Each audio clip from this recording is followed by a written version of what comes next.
বিশ্বাস করুন, এভাবে করে একবার কেক বানালে দোকানের পাউন্ড কেক আপনি ভুলে যাবেন। এতটা পরিমাণের মজা হয়েছে। কম উপকরণে এবং কম খরচে কিভাবে এত মজাদার নরম তুলতুলে পাউন্ড কেক বানানো যায় তা আজকে আমার ভিডিওতে আপনারা দেখতে পারবেন। তো প্রথমেই আমি এখানে একটি চালনি বসিয়ে দিয়েছি, তার উপরে আমি হাফ কাপ করে 1 কাপ এখানে ময়দা দিয়ে দিব। 1 টিস্পুন আমি এখানে দিয়ে দিয়েছি বেকিং পাউডার। তো আপনারা এখানে কর্নফ্লাওয়ারও দিতে পারেন, আমি এখানে কর্নফ্লাওয়ার দিইনি, আমি এখানে গুঁড়া দুধ ব্যবহার করেছি প্রায় 1 টিস্পুনের মতো। তো এখানে আমি ভালো করে চালনিতে চেলে নিব, দেখতেই পাচ্ছেন, যেন কোনো প্রকার কোনো লাম্পস না থাকে। তো চালনি দিয়ে ভালো করে চেলে রাখার পর এটাকে আমি এক সাইডে রেখে দিব। এরপর এখানে আমি একটি বোল নিয়ে নিব। তো বোলের মধ্যে আমি 2টি ডিম নিয়ে নিব। তো দেখতেই পাচ্ছেন, তো ডিমটাকে নেওয়ার পর এখানে আমি ভালো করে হ্যান্ড বিটার দিয়ে একটু হালকা একটু ফোম করে নিব। তো কিছু কিছু ডিমের মধ্যে আপনারা দেখতে পারবেন যে রক্তের চাকা থাকে। তো আমার এই কালো যে জিনিসটা দেখতে পাচ্ছেন সেটা রক্তের চাকাই, এটা কোনো ময়লা না।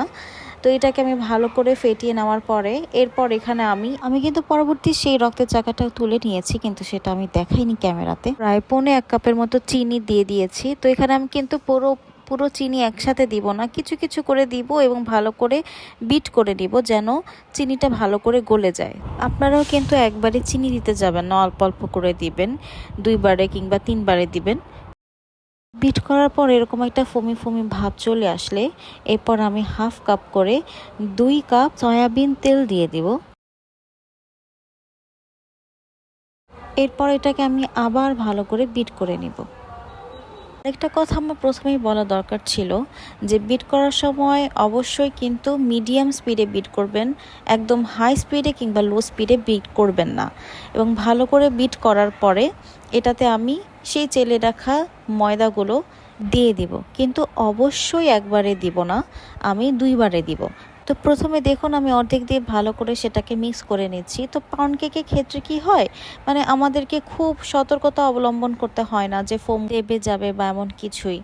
তবে হ্যাঁ, অবশ্যই একটু ভালো করে করবেন যেন একদম ফোম পুরোপুরি যেন ডেবে না যায়। এরকম একটা টেক্সচার আসার পরে এটাকে আমি মোল্ডে ঢেলে নেব। তো মোল্ড আমি আগে থেকে রেডি করে রেখেছিলাম যেন পরবর্তীতে কোনো অসুবিধা না হয় কিংবা সময় বেশি যেন না লাগে।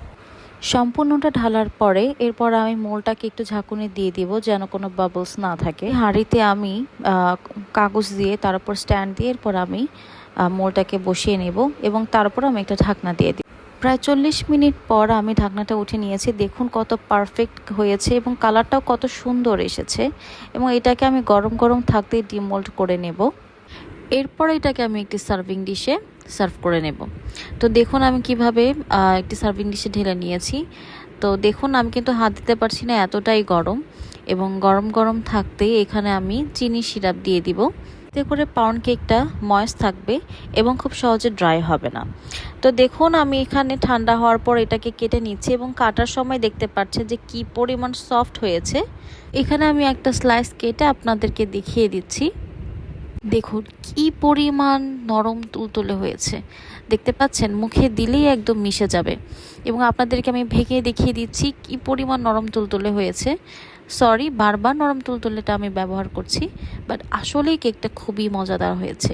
তো আপনারাও ঠিক এভাবে করে বানিয়ে নেবেন কেকটা। তো যাকে আপনি বানিয়ে খাওয়াবেন সে বুঝতেই পারবে না যে এটা ঘরে তৈরি পাউন্ড কেক। তো আজকের মতো এই পর্যন্ত, আল্লাহ হাফেজ।